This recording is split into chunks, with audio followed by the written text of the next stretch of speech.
This morning, Scramble, glad to have you here. Our show always brought to you by Simmons Bank, and we now have the president of the Simmons Bank, Kevin Fowler. Hey, good morning, all. Good morning, Steve. Good morning to you. So, haven't seen you in a little while, but we were talking. We've corresponded a little bit. But yes, been a challenging time for sure. Been an urgent time, I guess I should say the least, in banking. And and when you try to be cover all of it, because you need to on the show. I told you I try to have a different show. You try to make sure today's show wasn't the same one you did yesterday, because a lot of the stuff is the same. Yeah.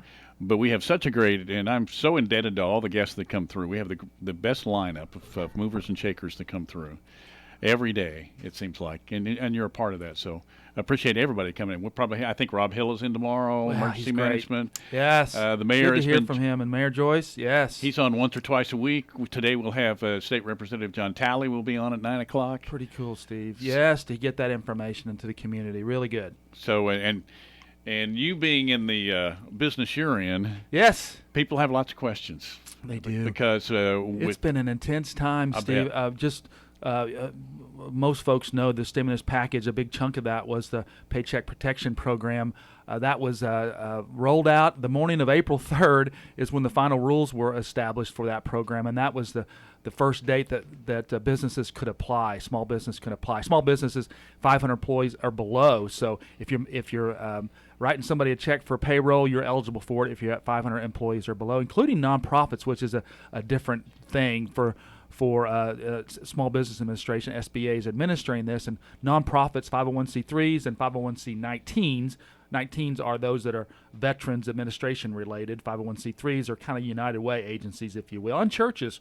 Those are eligible for this as well. So it's just across the board. It could be somebody that hires somebody to take care of, his wife or husband's needs at home. It could, if you're paying somebody, you're eligible, and it could be a large company that's employing 400 or 500 people as well. So it's all over the board, and everybody's got concerns, angst, because it is a finite dollar figure that was allocated. It was $349 billion, a big number, but that coast to coast, that number goes pretty quickly when you're talking about companies that have that many employees. It could be 7 figures, could be up to 8 figures as far as what that loan amount is. So a lot of angst then, because as we move along here, is mine going to get funded kind of thing. So and even when it is approved, there's 10-day window to close those. And so what is the strategy then? Because the program is all about retaining employees or restoring employees that you might have let go, because the program wants you, as an employer, to have employees on their payroll and not on the government's payroll in regards to an employment line. And so it makes a lot of sense for a lot of businesses, because if you let somebody go, obviously that's a hard thing to do. That's family oftentimes, literally sometimes, but it's hard to get people back once you need them 2 months from now, or that kind of thing, and retrain and all that kind of thing. So the program makes a lot of sense. It's just administering it. Banks, first of all, the SBA and then banks aren't used to rolling out programs of this magnitude, of this importance, with the time sensitivity of it in hours, and that's what's happened. But I honestly can just say. Community banks in this market, just globally, a lot of large banks decided not to do it just because it's so hard and because it came out so late, and it puts such a stress on your bank to put all hands on deck onto one event, one program such as this. But several community banks in this market have stepped up and doing it.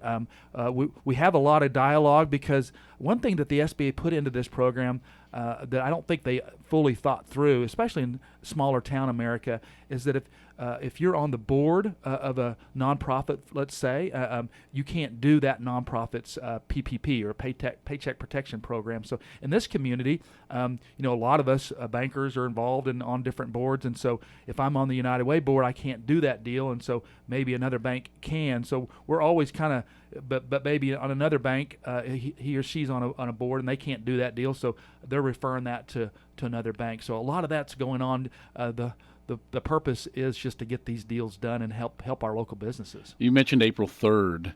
A lot to take in that time. And people naturally, I think, were always worried and cynical and skeptical of whether things can happen. How quickly did you have all the information and were able to move forward and answer those questions? Yesterday, Yeah. it actually continued to change for us Wow. for most of last week, really.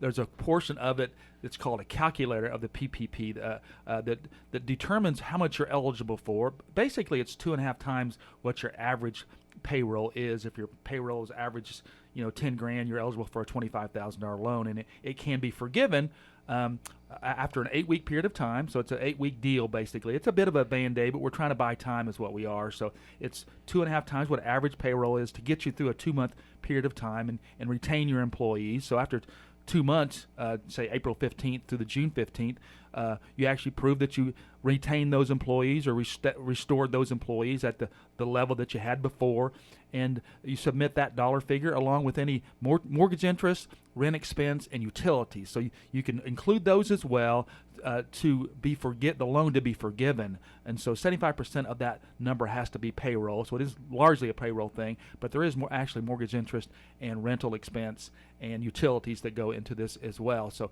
the goal is for it all to be forgiven at the back end. If it doesn't actually add up, if things had changed and you can't fully get forgiven, then in fact there's a loan at that point in time at 1% that's at a 2-year payout with the first 6 months deferred. I went down that path just to say the calculator to determine what your loan amount. Every bank kind of has a different system there, but we actually had 4 different iterations of that calculator that we used over a 10-day period of time or so just to get it right. So to your point, it was just a moving target for us all. And again, we're not built for that, but it was what was dealt, and so again, Community Bank stepped up to get it done. And this is fluid, isn't it? I mean, we were going to have you on last week, and it was just that you were swamped. Yeah. And so I appreciate your time today. But have you been Zooming and doing all these things with other bankers across the country? And because you all have, I would think, a similar question to ask. Yeah. Well, we have a daily call at 2 o'clock with our SBA team that answers a kind of a Q&A, and so we've learned a lot from that. Interesting, it is a finite dollar figure, so a lot of concern about when that money's going to run out, and then if there's another tranche of money coming, and that seems to be the case, but but there's still some friction and still some discussion about that. So the log jam of the bottleneck, I guess I should say, was applications the first week, just a ton of applications, as you might imagine, as I kind of walk through everybody that's eligible. And then the log jam has moved now to the SBA portal, is what it's called, for the actual commitment of the funds. So that's where the log jam is. So then we're trying to push our many deals as we can through that log jam. But I guess what I was trying to say is that banks have we figure it out. It takes us a few days. In this case, it had to take us just a few days. But when that next wave comes, if there is another tranche, then I think we're going to be much more proficient at it. Do you think, you mentioned this is a 2-month Band-Aid, really, which is because nobody knows how long we're going to be hunkered down like this. Will there be another Band-Aid like this? You wonder, don't you? I kind of want, in my mind, I wonder how the conversation was. I think it was, in Congress, we just need to buy some time, and I think that's what this was all about: buying some time, keeping the business kind of people employed and paid, and they can make their rent payment too. I mean, it trickles down, if you will. You can kind of see that they're still eating at a restaurant to take out or groceries, that kind of. So you can kind of see how that rolls. And so, Steve, you wonder where we're going. Hopefully, we do all the things that we're doing now, the social distancing, and it's been amazing to see that. I've got my mask. I guess you probably do too. And all the things that we're doing for John Bartley just left. We've had a closing at his place, and all the things. We all stood out there like 3 guys that didn't like one another. Isn't that something? Yeah. I was with Stan Clark yesterday. I just mentioned it to somebody else, and I said, "You're going to be the one guy in this community that's used to hugging and high-fiving and all that." There's just people like that in this community that are just hard for them not to do those things, And I'm not sure when we get there, but we need to do what we're doing now so that we can get back to somewhat of a normalcy this fall. What question are you getting the most? From let's start with small businesses, because you mentioned you were learning stuff yesterday that and this has been going a little bit. It's changing every day. What's the most confusing element for a small business owner right now that they need to do that maybe they haven't done? Well, the application process is really just about verifying your payroll previously. There is no one-on-one type thing you have to do with anybody. No, there really isn't. Okay. Other than, and even the closing's done electronically a lot of times. Okay. Or done through email, that kind of thing. So it's not. Matter of fact, with the volume that we're talking about, Steve, it is really hard to do a lot of. Certainly a lot of phone calls, a lot of counseling in that regard. But as far as those times that you go and visit with clients, that's put on hold for right now because it's such an urgent situation. And I'm guessing, because you've been here so long, I'm guessing most of the people you're dealing with you know personally. That's true. And yes. in a major city, yes, that can't be true. I mean, it just Right. simply can't. How much is that an advantage to? Because this is overwhelming to people, and to be able to know their banker, and you've been great about mentioning whatever bank you have. Right. Don't hesitate, call them. Right. Well, it's I mentioned our SBA call at 2:00. We actually have a market leader call with the Simmons Bank team at 4:00, and so we're a lot of communication. A lot of our teams working from home, which has helped us really in this situation where they can work through the evening and all night. Really, a lot of that's going on because we can process these electronically. But the conversations I'm having at 4:00 with our market leaders, it's a lot different, and we just know that if you're talking about Wichita or Oklahoma City, Yeah. and how you deal with your clients than it is here in Stillwater, because it's oftentimes it might be Mark Lambert from Lambert Construction that I was in a carpool with in second grade, that kind of thing. Yeah.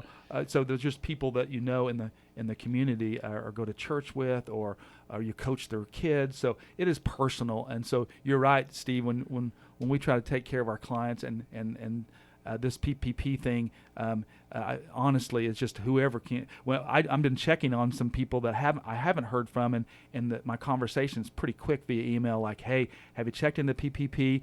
No worries if you got it going already, because if you're doing it with someone else, that's fine. It's not a competitive thing. We just want to make sure you get attention, and so it's different in this market. You're right. And I know the individual checks are coming out too now. They are. So they're already starting to hit. We'll see that kind of coming. They have hit. I have not heard that already. I think they started yesterday. Okay. It was first ones that were hitting people. So you might check your bank account this morning. You may have a little more than you did when you went to sleep. and it's I think eye-opening to everybody to realize how many people go paycheck to paycheck, and how many people don't have. We're so thankful to our churches and our schools and the hospital for feeding people. And with our daily bread, I know that you're a big believer in that. But we assume everybody already has a little bit of a cushion. That's not the case. Not the case, is it? Saw that in even small businesses. I mean, absolutely. We're used to.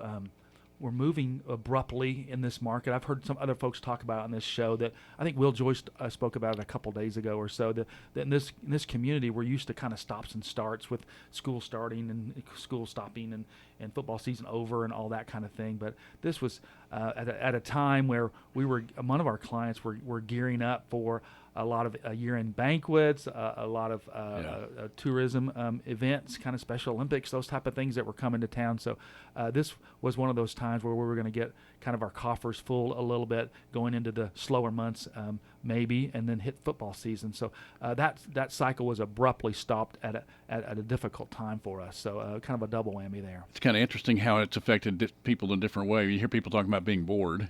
They're stuck at home or whatever, and then there are so many in the healthcare or in your industry or whatever, where it's just the opposite. You're going 90-0 all the time now, I bet. Yeah, well, our team took Easter Sunday off. I think a lot of community banks did, and that's literally.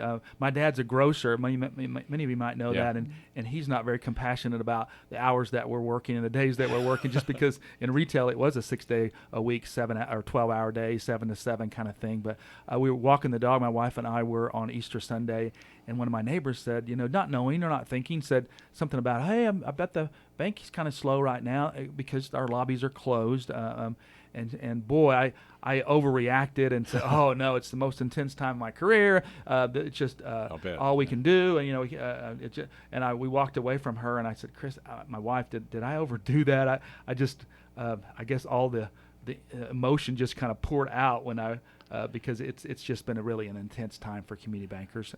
And we want to do the right things, and we're not heroes, but like the healthcare team or law enforcement is, or the government leaders are.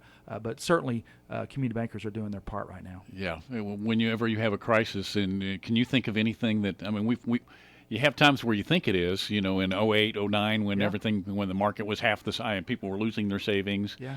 And with all the people that had houses they couldn't afford, right. You thought that was a crisis, right? Yeah. And it was. It was. But anything prepare you for this? No. My career started in the savings loan industry in the 80s, and that in Oklahoma, which is a really tough time. So I kind of cut my teeth on a difficult period for our state and a difficult industry, quite honestly.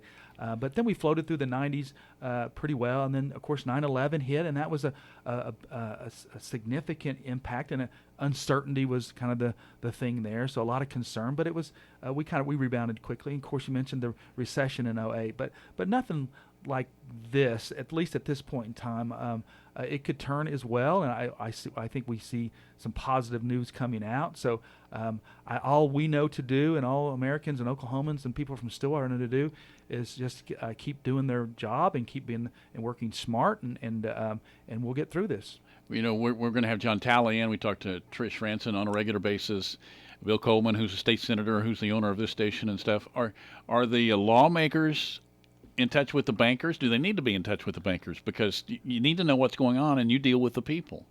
Yeah, not particularly. As far as my level is concerned, I think certainly pay attention to what is being said and what the decisions being made, but not really particularly. You don't have a reason to go to the Capitol right now and sit with the governor, huh? It has just been all down, hunkered down, paycheck protection program for the last 3 weeks for sure. Yeah. So, and more to come, right? More to come.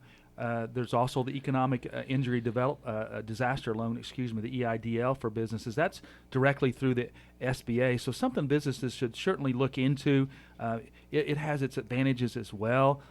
There's a $10,000 up to a $10,000 grant. It's $1,000 per employee that small businesses can apply for. Again, that's through SBA. Many of our clients have had really good success with that as well. So there's 2 programs that are out there, and like you said, more to come. There's discussion about a program for larger employers, like Stillwater Medical Center. Anything above 500 employees, there's not really a program right at this point in time, a government-sponsored program, but certainly they're being impacted as well. Very good. Well, thanks for what you do, and you have an open door here all the time, but we've been doing Tuesdays, I think, right? You're welcome back next Tuesday if you're free. Okay. You're going to be free. I'd love to fast forward and see how this thing turns out, but we don't really know, do we? Every week's an adventure. Are you sleeping? That's a personal question. Actually, just visit with Scott Jones this morning. We what time did you wake up this morning? Kind of stuff. And it's always 3 or 4 kind of thing. Because you wake up and your mind's thinking, what can I be doing? And sometimes that's where the light comes on. Yeah, I could that's do true. This. Got to get it resolved sometimes that way. So, but really appreciate you guys. Thank you, Steve. And Kevin Fowler will be back. I'm not sure when, but we'll work that out. Absolutely. With Simmons Bank. And they are, of course, the title sponsor for the Scramble. We'll take a time out. We're talking Central Electric, right? We got some linemen out there. Really? Very good. So you're talking about not getting holidays off and stuff. That's right. They don't want to hear it. Spring weather's coming. They got to work. We're back after this.